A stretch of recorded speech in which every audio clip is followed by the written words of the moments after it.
প্রিয় অনলাইনবাসী, আজ আমি তুলে ধরব একজনের কিছু জীবনের গল্পের কাহিনী। তিনি অনলাইন মানুষের কাছে অনেক নির্যাতন হয়েছে, যিনি নাকি অনলাইনে দীর্ঘদিন বাংলাদেশের জাতীয়তাবাদী দল বিএনপি ইমু টিমের নেতৃত্ব দেওয়ার কারণে। তিনিও একজন মেয়ে পাচ্ছেন, তার নাম হলো জান্নাত।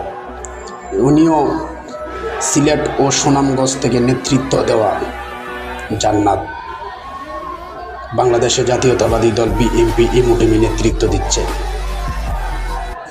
ইনিও ছিল একজন সদস্য পাচ্ছেন। আজ উনি বাংলাদেশের জাতীয়তাবাদী দল বিএনপি ইমু টিমের লেডি অনারের দায়িত্ব পেয়ে কাজ করতেছে। জান্নাত, তুমি এগিয়ে চলো। বাংলাদেশ জাতীয়তাবাদী দল বিএনপি ইমু টিমের পাচ্ছেন তোমার সঙ্গে আছে।